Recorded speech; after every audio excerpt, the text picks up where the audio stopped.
Hi எல்லாருக்கும் வணக்கங்க. எங்கள்கிட்ட வந்து பார்த்தீங்கன்னா இன்குபேட்டர் இருக்குது. அதனால் வந்து என் ஒய்ஃபோட தாய் மாமா வந்து ஒரு 40 முட்டை கொண்டாந்து கொடுத்துருக்காரு இன்குபேட்டரில் வைக்க சொல்லி. எனக்கிட்ட எப்படி இன்குபேட்டர் வந்தது அப்படின்னா, நான் வந்து ஆரம்பத்தில் வந்து கோழி பண்ணை தான் வச்சுருந்தேன். கோழி பண்ணை வச்சிருக்க சொல்ல பண்ணையை டெவலப் பண்ணணுன்றதுக்காக நானே வந்து இன்குபேட்டர் ரெடி பண்ணி யூஸ் பண்ணிகிட்டு இருந்தேன். இப்போ வந்து என்கிட்ட கோழி பண்ணை இல்லை. காரணம் என்ன அப்படின்னா, பாம்பு நிறைய வருது அப்படின்றதுனால கோழி பண்ணையை விட்டாச்சு. ஏன்னா வீட்டுக்கு பக்கத்துலேயே வந்து பார்த்தீங்கன்னா இந்த கொட்டா இருக்கு பாருங்க, அதான் வந்து கோழி பண்ணையாக ஃபஸ்ட்டு யூஸ் பண்ணிட்டு இருந்தேன். பாம்பு நிறைய வருது அப்படின்றதுனால, விரியம் பாம்பு நல்ல பாம்பு வருதுன்றதுனால அந்த கோழி பண்ணையை விட்டுட்டு அந்த பாக்ஸ் வந்து ரொம்ப நாளாக ஸ்லாப் மேலே தூக்கி போட்டு வச்சுருந்தேன் யூஸ் பண்ணாமே. நானே ரெடி பண்ணது தான் அந்த இன்குபேட்டருமே. என் ஒய்ஃபோட தாய் மாமா வந்து கேட்டார், இந்த மாதிரி என்கிட்ட ஒரு 40 நாட்டுக்கோழி முட்டை இருக்குது, அது இப்படியே விட்டால் வீணாக போயிடும், கொஞ்சம் வச்சு கொடுங்க அப்படின்னு சொன்னார். சரி நான் செக் பண்ணி பார்த்துட்டு சொல்கிறேன் அப்படின்னு சொல்லியிருந்தேன் அவர்கிட்ட. சரின்னு சொல்லிட்டு ஒரு நாள் எடுத்து செக் பண்ணுங்க, உண்மையிலேயே சூப்பராக ஒர்க் ஆச்சு. அதை தான் வந்து பார்த்தீங்கன்னா இன்றைக்கி நம்ம யூஸ் பண்ண போகிறோம். கிட்டத்தட்ட ஒரு 40 முட்டை எடுத்துகிட்டு வந்திருக்கிறாரு, நாட்டுக்கோழி முட்டை. இன்றைக்கி அந்த இன்குபேட்டரில் நம்ம வைக்க போகிறோம். வாங்க இன்குபேட்டரை பார்க்கலாம் போயிட்டு. இதுதாங்க இன்குபேட்டரு. தெர்மோகோல் பாக்ஸில் தான் வந்து இதை ரெடி பண்ணியிருக்கிறேன். மேலே இருக்கிற ஓட்டை வந்து பார்த்தீங்கன்னா வென்டிலேஷனுக்காக போட்டிருக்கிறேன். உள்ளே வந்து ஃப்ரெஷ் ஏர் உள்ளே போகணும், வெளியே வரணுன்றதுக்காக வந்து பார்த்தீங்கன்னா இந்த ஓட்டை வந்து பாக்ஸில் வந்து நிறைய இடத்துல போட்டு வச்சுருக்கிறேன்.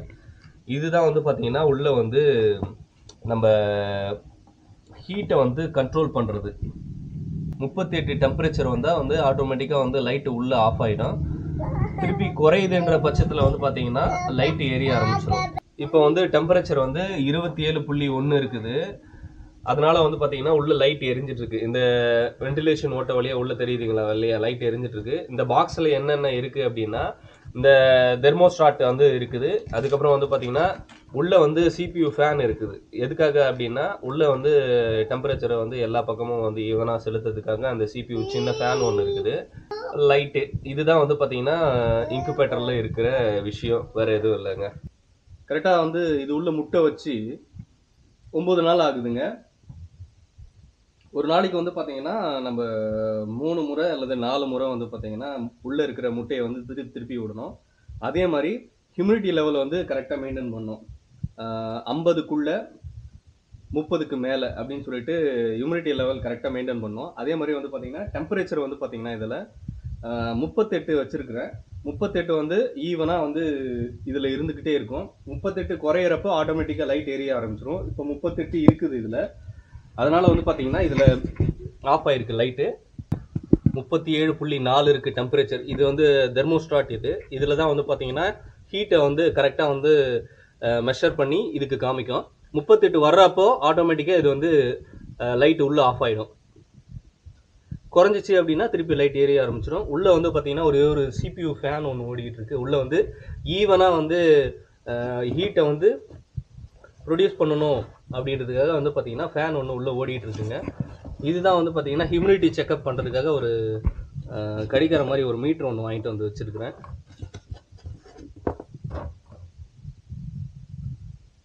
பார்த்தீங்களா, இப்போ இதில் 36% இருக்குது ஹியூமிடிட்டி லெவலு. நம்ம 30லேருந்து 50க்கு உள்ள வரைக்கும் வைக்கலாம். எத்தனை நாள் வரைக்கும் அப்படின்னா, முட்டை வச்சு 2 வாரத்துக்கு வந்து பார்த்தீங்கன்னா அதாவது 18 நாளைக்கு 17 நாளைக்கு வந்து பார்த்தீங்கன்னா ஹியூமிடிட்டி லெவல் இதே வந்து மெயின்டைன் பண்ணலாம். கடைசியாக வந்து லாஸ்ட் ஒரு 3 நாள் மட்டும் ஹியூமிடிட்டி வந்து அதிகமாக வைக்கணும். அதாவது 70% வைக்கணும் வந்து ஹியூமிடிட்டி லெவல். அப்போ வந்து பார்த்தீங்கன்னா இந்த பெரிய பாத்திரத்தில் வந்து தண்ணி ஊற்றி வச்சுருவோம். அப்போ வந்து ஹியூமிடிட்டி லெவல் வந்து ஆட்டோமேட்டிக்காக இன்க்ரீஸ் ஆகிடும். இப்போ கம்மியாக இருக்கணுன்றதுக்காக இந்த சின்ன டப்பாவில் வந்து தண்ணி ஊற்றி வச்சுருக்குறேங்க. இப்போ நாம் என்ன பண்ண போகிறோம் அப்படின்னா, இந்த முட்டையில் எத்தனை முட்டை வந்து கரு கூடி இருக்குது அப்படின்றத பார்க்க போகிறோம். இது எப்படி பார்க்க போகிறோம் அப்படின்றத நான் இது காமிக்கிறேன் உங்களுக்காக. கிட்டத்தட்ட இந்த முட்டை வந்து வச்சு 6வது நாளே வந்து செக் பண்ணோம் அப்படின்னா உள்ள கரு கூடி இருக்கா இல்லையாதுன்றது அப்படி நம்ம தெளிவாக தெரிஞ்சுக்கலாம். இப்போ நம்ம 9 நாள் ஆச்சுன்றதுனால நம்மளுக்கு தெளிவாகவே தெரியும் உள்ள வந்து முட்டை வந்து கரு கூடி இருக்குதா இல்லையா அப்படின்னு சொல்லிட்டு. எத்தனை கரு கூடி இருக்குது அப்படின்றத செக் பண்ணி பார்க்கலாம் வாங்க. நம்ம செல்லில் இருக்கிற டார்ச் லைட்டே ஆன் பண்ணிக்கலாம். ஆன் பண்ணிக்கிட்டு முட்டை எடுத்து வந்து பார்த்தீங்கன்னா இப்படி வச்சு பார்த்தோம் அப்படின்னா இதில் வந்து ரெட் கலரில் வந்து பார்த்தீங்கன்னா நரம்பு கொடியெல்லாம் உள்ள நிறைய ஓடும். இந்த கேமராவில் எந்த அளவுக்கு தெரியுதுன்னு தெரியல.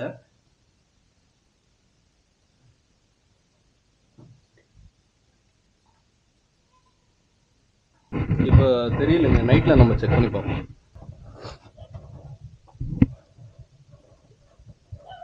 ஒரு நாளைக்கு இந்த மாதிரி 3லிருந்து 4 முறை வந்து பார்த்திங்கன்னா முட்டையை திருப்பி திருப்பி வைக்கணும். ரொட்டேட் பண்ணி விடணும். அப்போ தான் வந்து பார்த்திங்கன்னா கரு கூடும். நீங்கள் அப்படியே பாக்ஸ் உள்ள வச்சுட்டு இருந்தோம் அப்படின்னா கரு கூடாது. பகலில் தெரியலன்றதுக்காக தான் நைட்டில் செக் பண்ணுறோம். இதில் வந்து பார்த்தீங்கன்னா கரு கூடலை, அதனால தான் முட்டை வந்து பார்த்தீங்கன்னா ஒயிட்டாக தெரியுது, உள்ளே எதுவும் தெரியல. இது வந்து கரு கூடி இருக்கு. இது தெளிவாக தெரியல, நான் பிக்சரில் மேலே காமிக்கிறேன் பாருங்கள், அந்த மாதிரி தான் இருக்கும். நாம் வந்து இன்குபேட்டரில் ஒரு 40 முட்டை வச்சுருந்தோம். அந்த 40 முட்டையில் வந்து கிட்டத்தட்ட ஒரு 3 முட்டை தான் வந்து கரு கூடலை, மற்றது எல்லாமே வந்து கரு கூடி இருக்கு. இது எத்தனாவது நாள் நான் செக் பண்ணது அப்படின்னா, நான் முன்னாடியே சொன்ன பாருங்க, 9வது நாள் நான் செக் பண்ணேன். இதை 9வது நாள் செக் பண்ணதில் இந்த 3 முட்டை மட்டும்தான் கரு கூடலை. 40 முட்டையில் மீதி எல்லாமே வந்து கரு கூடி இருக்கு. இந்த 37 முட்டையும் வந்து பார்த்தீங்கன்னா குஞ்சு பொரிக்குமா அப்படின்னா அதுவுமே டவுட்டு தான். இதுலேயுமே வந்து பார்த்தீங்கன்னா ஒரு சிலது வந்து பழுதாகும். கடைசியாக வந்து நமக்கு குஞ்சு பொரிச்சு எத்தனை குஞ்சு வருதோ அதுதாங்க இதோட மெயின் ரிசல்ட்டு. பார்ப்போம், வெயிட் பண்ணி பார்ப்போம். இது என்னைக்கு வரைக்கும் இது வந்து பார்த்தீங்கன்னா திருப்பணும் அப்படின்னா, இன்னைக்கு என்ன கிழமை அப்படின்னா வந்து இன்னைக்கு சனிக்கிழமை, வர வாரம் வியாழக்கிழமை வரைக்கும் இதை திருப்பி விடணும். லாஸ்ட் ஒரு 3 நாள் வந்து பார்த்தீங்கன்னா இம்யூனிட்டி லெவல் அதிகமாக வச்சு திருப்பாமல் அப்படியே விடணும். எதுக்காக அப்படின்னா குஞ்சு வந்து முட்டையில் இருக்கிற குஞ்சு வந்து மூக்கு உடைச்சி வெளியே வர்றதுக்கு வந்து ஒரு பொசிஷனை வந்து தேர்ந்தெடுக்கும். அதுக்காக வந்து பார்த்தீங்கன்னா நாம் வந்து இந்த முட்டையை வந்து ஒரு லாஸ்ட் ஒரு 3 நாளைக்கு மட்டும் திருப்பாமல் விடணும். கரெக்டாக வந்து பார்த்தீங்கன்னா 18 நாள் ஆயிடுச்சுங்க இந்த இன்குபேட்டரில் வந்து முட்டை வச்சு. இப்போ வந்து நம்ம என்ன பண்ண போகிறோம் அப்படின்னா,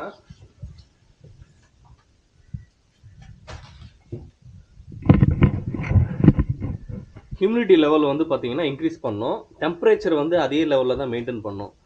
ஹியூமிடிட்டி லெவலில் எதுக்காக இன்க்ரீஸ் பண்ணணும் அப்படின்னா, இதுக்கப்புறம் வந்து பார்த்தீங்கன்னா முட்டையை திருப்பி விட போகிறதும் கிடையாது. முட்டை வந்து பார்த்தீங்கன்னா அதே பொசிஷனில் அப்படியே தான் ஒரு 3 நாளைக்கு இருக்கும் குஞ்சு பொரிக்கிற வரைக்கும். ஹியூமிடிட்டி லெவல் அதிகமாக இருந்துச்சுன்னா முட்டையோட ஓட்டை வந்து உள்ளே இருக்கிற கோழி குஞ்சு ஈஸியாக உடைச்சிட்டு வெளியே வருன்றதுக்காக 50லேருந்து ஒரு 70 ஹியூமிடிட்டி லெவல் இருந்தால் போதும். இந்த லெவலுக்கு வச்சோம் அப்படின்னா கோழி குஞ்சு உள்ளே இருக்கிற கோழி குஞ்சு ஈஸியாக இந்த முட்டை ஓட்டை உடைச்சிட்டு வெளியே வருங்க. நம்ம ஹியூமிடிட்டி லெவலை வந்து இன்க்ரீஸ் பண்ணுறதுக்கு இந்த பாக்ஸ் இதோ இருக்கு பாருங்க, பெரிய கலரு சிவப்பு கலர் டப்பா, இதில் தான் வந்து பார்த்தீங்கன்னா அதிகமாக தண்ணி ஊற்றினோம்னா ஆட்டோமேட்டிக்காக ஹியூமிடிட்டி லெவல் வந்து இன்க்ரீஸ் ஆகிடும்.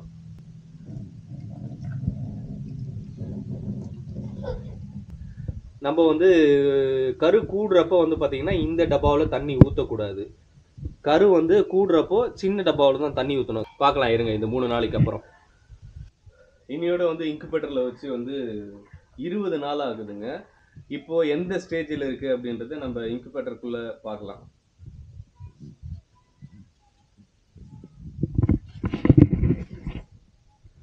ஹியூமிடிட்டி லெவல் வந்து பார்த்தீங்கன்னா 64% இருக்குது. சூப்பருங்க. நிறைய முட்டை வந்து மேலே வந்து ஓடு வந்து உடஞ்சிருக்கு, தெரியுதா? இதெல்லாம் வந்து ஓடு உடஞ்சிருக்கு. இது இது இது இது இது எல்லாம் வந்து பார்த்தீங்கன்னா மூக்கு குத்தி இருக்குது. இன்னைக்கு ஈவினிங்குள்ளே வந்து பார்த்தீங்கன்னா கோழி குஞ்சு வந்து வெளியே வந்துருங்க. இப்போ காலையில் டைம் இது, தெரியுதா? இது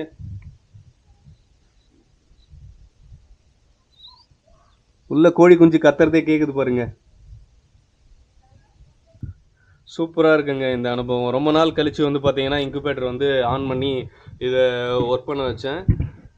இப்போ அது சக்ஸஸ் ஆகிடுச்சின்றதுனால ரொம்ப ஹாப்பியாக இருக்குங்க. பார்க்கலாம் எத்தனை குஞ்சு பொரிக்குது அப்படின்னு சொல்லிட்டு. முதல் கோழி குஞ்சு பொரிச்சிருச்சுங்க, வெள்ளை கலர் கோழி குஞ்சு. சூப்பராக இருக்குங்க பார்க்குறதுக்கு. இனி அடுத்தடுத்து நிறைய கோழி குஞ்சு பொரிக்கும், வெயிட் பண்ணி பாருங்கள். இன்குபேட்டருக்குள்ளே வந்து கேமராவை டைம் ஸ்லாப்பில் வச்சு வீடியோ ரெக்கார்ட் பண்ணியிருக்கேங்க. கோழி குஞ்சு பொரிக்கிறத ஒவ்வொன்றா நீங்களே பாருங்கள். இந்த அனுபவம் உண்மையிலேயே ரொம்ப சூப்பராக இருக்குங்க, யாரும் மிஸ் பண்ணாதீங்க.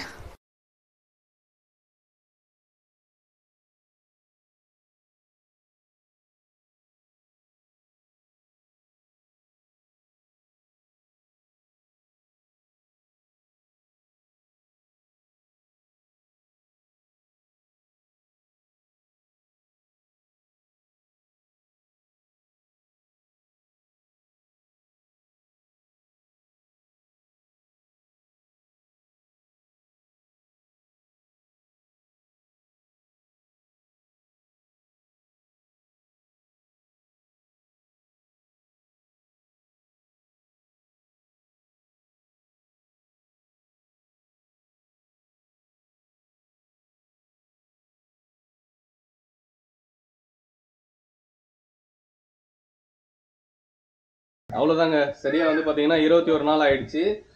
குஞ்சு எல்லாம் பொரிச்சுக்கிட்டே இருக்கு. முட்டையிலேருந்து எத்தனை குஞ்சு பொரிச்சிருக்குன்னு பார்க்கலாம். இன்னைக்கு வந்து இதை டெலிவரி கொடுக்க போகிறோங்க. இதை நம்ம ஒரு 40 முட்டை வச்சோம். 40 முட்டை வச்சதில் எத்தனை முட்டை வந்து குஞ்சு பொரிச்சிருக்குன்னு பார்க்கலாம். சூப்பருங்க. பாக்ஸ் ஃபுல்லாக வந்து கோழி குஞ்சுங்களா இருக்குது பார்த்தீங்களா? செம்மையாக இருக்குல்ல? இது நம்மளே வந்து பார்த்தீங்கன்னா வெளியே எடுத்து விட்டுறலாம்.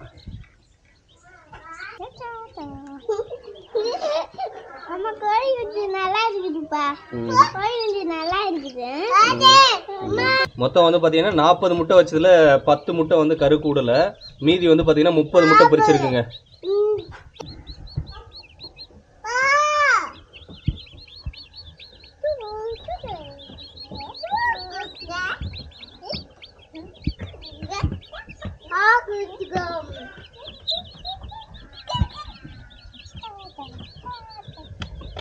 வந்து ஒரு 6, 2, 4, 6, 8, 9 முட்டை வந்து பார்த்தீங்கன்னா குஞ்சு பொரிக்கலங்க. இது எந்த கண்டிஷனில் இருக்குது அப்படின்றத நம்ம செக் பண்ணி பார்க்கலாம். பெரிச்ச கோழி குஞ்சுங்களை வந்து பார்த்தீங்கன்னா கொடுத்து அமைச்சிட்டோம். அவங்கள்ட்ட எப்படி வளர்க்கணும் அதை அப்படின்னு சொல்லிட்டு கேட்டாங்க. நாம் வந்து கோழி பண்ணை வச்சுருந்த அனுபவம் இருந்ததுனால வந்து எப்படி வளர்க்கணும் அப்படின்றத நான் சொல்லி அனுப்பிச்சேன். ஏன்னா வந்து எடுத்துகிட்டு போகிற கோழி குஞ்சுகளை வந்து தாயோட பராமரிப்பில் வளர்க்க போகிறது கிடையாது. அதனால் வந்து பார்த்தீங்கன்னா நம்ம வந்து ப்ரூடிங் செட்டப் வந்து கொடுத்தே ஆகணும். அதுக்கு வந்து ஹீட்டு கொடுத்தே ஆகணும். கோழி குஞ்சுங்க தாயோட அரவணைப்பில் கதகதப்பாக இருக்கும் பார்த்தீங்களா ஒரு 2 நாளைக்கு. அதுக்காக வந்து பார்த்தீங்கன்னா நம்ம லைட் போட்டு ஒரு கோழி குஞ்சுக்கு 1 வாட்ஸ் அப்படின்னு சொல்லிட்டு ஒரு 30 கோழி குஞ்சு வந்து பார்த்தீங்கன்னா 30லேருந்து 27, 28 கோழி குஞ்சு இருந்தது. அதில் அந்த கோழி குஞ்சு வந்து பார்த்தீங்கன்னா நம்ம கொடுத்து விட்ருக்கோம். அவங்களுக்கு ஒரு கோழி குஞ்சுக்கு 1 வாட்ஸ் அப்படின்னு சொல்லிட்டு கனெக்ட் பண்ணிவிட்டு அவங்களுக்கு வந்து ப்ரூடிங் செட்டப் போட சொல்லியிருக்கிறேன். ஒரு 5 நாளைக்கு மட்டும். ஏன்னா வந்து வயிற்றில் இருக்கிற அந்த மஞ்சக்கரு கரையிறதுக்காக வந்து பார்த்தீங்கன்னா இந்த ப்ரூடிங் செட்டப் பண்ணி ஆகணும். அதுக்கப்புறம் வந்து பார்த்தீங்கன்னா என்ன தீவனம் கொடுக்கணும், 15 நாளில் என்ன வேக்சின் போடணும், 21வது நாள் என்ன வேக்சின் போடணும், 30வது நாள் என்ன வேக்சின் போடணும் அப்படின்னு சொல்லிட்டு எல்லா வேக்சினும் சொல்லி அனுப்பிச்சிருக்கிறேன். ஒரு வாரத்தில் வந்து F1 வேக்சின் வந்து போடணும். 2வது வாரத்தில் வந்து பார்த்தீங்கன்னா ஐபிடி வேக்சின் போடணும். 3வது வாரம் வந்து பார்த்தீங்கன்னா லசோட்டா போடணும். இது 3 போட்டோம்னா அதை வந்து பார்த்தீங்கன்னா கோழி எந்த ஒரு நோய் தாக்குதலும் இல்லாமல் வந்து கோழி குஞ்சை வந்து காப்பாற்ற முடியும். ஒரு 30 நாளைக்கு நம்ம காப்பாற்றிட்டோம் அப்படின்னா போதும். அதுக்கப்புறம் வந்து பார்த்தீங்கன்னா ஆட்டோமேட்டிக்காக அது வளர ஆரம்பிச்சிடுங்க. கோழி பண்ணை வச்சிருக்கிறவங்களுக்கு இதெல்லாம் என்ன அப்படின்னு தெரியும். இது வச்சிருந்து பழக்கம் இல்லாதவங்களுக்கு வந்து பார்த்தீங்கன்னா இது புதுசாக இருக்கும். ஏன்னா வந்து பார்த்தீங்கன்னா அவங்க கோழி குஞ்சு எடுத்துகிட்டு போனவங்க வந்து ஒரு நாட்டுக்கோழி பண்ணையை வந்து நாங்கள் உருவாக்க போகிறோம் அப்படின்னு சொல்லியிருந்தாங்க. அவங்களுக்கு வந்து பார்த்தீங்கன்னா இந்த விஷயம்லாம் வந்து கரெக்டாக இருக்கும். ஏன்னா வந்து ஓவராலாக அப்படியே தாயோட அரவணைப்பில் பார்த்து வளர்க்குற கோழி குஞ்சுகளுக்கு பெரும்பாலும் வந்து இந்த மாதிரி வேக்சின்ஸ்லாம் தேவையில்லை. அவங்க வந்து தாயோட அரவணைப்பு இல்லாமல் வளர்க்குறதுனால வந்து பார்த்தீங்கன்னா இந்த வேக்சின்ஸ்லாம் கண்டிப்பாக போட்டி ஆகணுங்க. இப்போ வந்து இந்த முட்டைகளெல்லாம் செக் பண்ணி பார்க்கலாம் கரு கூடி இருக்கா இல்லையா அப்படின்னு சொல்லிட்டு. மேக்ஸிமம் வந்து பாதி கரு கூடி இருக்கும், ஒரு சிலது வந்து கரு சுத்தமாக கூடி இருக்காது. இது எப்படி தான் இருக்குது அப்படின்னு சொல்லிட்டு செக் பண்ணி பார்க்கலாங்க. இந்த மாதிரி இருந்த முட்டையை தான் வந்து நம்ம உடைச்சி பார்த்தோம். இதில் வந்து பார்த்திங்கன்னா முழுசாகவே வந்து ஒரு சில முட்டையில் வந்து கோழி குஞ்சு ஃபுல்லாக வந்து உருவாகிருக்குங்க. மற்றதில் வந்து பார்த்திங்கன்னா இந்த மாதிரி சின்ன சின்னதாக வந்து உருவாயிருக்கு. என்ன ரீசன்னு தெரியல. இடையில வந்து கரு கூடாமலே வந்து பார்த்திங்கன்னா முழுசாக வந்து நிறைவடையாமலே முட்டைகள் வந்து வீணாக போயிடுச்சு. இந்த மாதிரி வந்து பார்த்திங்கன்னா ஒரு 9 முட்டை வந்து பார்த்திங்கன்னா வீணாக போயிடுச்சு. இது வந்து பார்த்திங்கன்னா ஃபுல்லுமே வந்து கோழி குஞ்சு உருவாயிருக்குது. ஆனால் என்ன முட்டையை உடைச்சிட்டு வெளியே வரல. காரணம் என்னென்னா இம்யூனிட்டி லெவலில் வந்து பத்தாமல் இருந்திருக்கலாம். இல்லை அப்படின்னா ஒரு சில கோழி குஞ்சுகள் வந்து பார்த்திங்கன்னா ஊனமாக இருக்கும். அந்த கோழி குஞ்சுகள் வந்து முட்டையை உடைச்சிட்டு வெளியே வர முடியாமல் அப்படியே அந்த முட்டைக்குள்ளே இறந்து போயிடுங்க. அந்த மாதிரி இறந்து போயிருக்கலாம் இந்த கோழி குஞ்சு. இன்குபேட்டரில் வந்து நம்ம வைக்கிற எல்லா முட்டையுமே வந்து கரு கூடுமா அப்படின்னா வந்து கண்டிப்பாக கிடையாதுங்க. ஒரு 80% வந்து கரு கூடும். ஒரு 20% வந்து பார்த்திங்கன்னா கரு கூடி இருக்கும். இடையில வந்து பார்த்திங்கன்னா ஃபுல்லாக நிறைவடையாமல் வந்து அப்படியே வீணாக போயிருக்கும். அந்த மாதிரி வந்து இன்குபேட்டரில் நடக்குதுங்க நிறைய விஷயம். கோழி பண்ணை வச்சுருக்கிறவங்களுக்கு மேக்ஸிமம் இந்த விஷயம் தெரியும். கோழியில் எப்படி நம்ம முட்டை வச்சு எல்லா முட்டையும் குஞ்சு பொரிக்கிறதுலையோ அதே மாதிரி இன்குபேட்டர்லேயும் வந்து பார்த்திங்கன்னா ஒரு சில முட்டைகளை வந்து குஞ்சு பொரிக்காமல் போகுங்க. இந்த மாதிரி வந்து குஞ்சு பொரிக்காமல் போகிறதுக்கு என்னென்ன ரீசன் இன்குபேட்டரில் அப்படின்னா, நாம் வந்து முட்டையை வந்து சரியாக திருப்பி விடாதனாலையும் இன்னொன்று வந்து பார்த்திங்கன்னா கோழி குஞ்சு அந்த முட்டையோட வந்து கருவுறுதல் வந்து ரொம்ப தரமாக இல்லாதனாலையும் வந்து பார்த்திங்கன்னா இந்த மாதிரி தவறுகள் நடக்குங்க. அதே மாதிரி ஹியூமிடிட்டி லெவல் ரொம்ப கம்மியாக இருந்தாலும் வந்து பார்த்திங்கன்னா உள்ளே இருக்கிற கோழி குஞ்சு வந்து முட்டையை உடைச்சிட்டு வெளியே வர்றதுக்கு சிரமப்பட்டு ஊனமாக இருக்கிற ஒரு சில கோழி குஞ்சுகள் வந்து முட்டை உள்ளே வந்து இறந்து போயிடுங்க. இந்த மாதிரி விஷயங்கள் வந்து இன்குபேட்டரில் நடக்குங்க. இந்த விஷயம்லாம் நமக்கு வந்து எப்படி தெரியும் அப்படின்னா, நம்ம முன்னாடி கோழி பண்ணை வச்சு இந்த இன்குபேட்டரில் வந்து குஞ்சு பொறிச்சு பழக்கப்பட்டதுனால இந்த விஷயம்லாம் எனக்கு தெரிஞ்சது. இந்த இன்குபேட்டரை இன்னமும் வச்சுருக்கிறதுக்கு காரணம் என்ன அப்படின்னா, நான் ஃப்யூச்சரில் கண்டிப்பாக வந்து கோழி பண்ணையை சின்னதாக வந்து ஷெட்டு போட்டு ஆரம்பிக்கலான்னு எனக்கு ஒரு ஆசை. அதனால் வந்து பார்த்திங்கன்னா இன்னமும் வந்து அந்த இன்குபேட்டரை பாதுகாத்து வச்சுட்ருக்கேங்க. இன்குபேட்டரை பற்றி ஒரு சில விஷயங்கள் வந்து நான் தெளிவாக சொல்லியிருப்பேன்னு நினைக்கிறேன். டவுட்டாக இருந்தால் கமெண்ட் செக்ஷனில் என்ன டவுட்டுன்ட்டு கேளுங்க. அதுக்கு நான் வந்து கமெண்ட் செக்ஷனில் பதிவிடுறேன். மீண்டும் அடுத்தது ஒரு வீடியோ பதிவில் சந்திப்போம். நன்றி, வணக்கம்.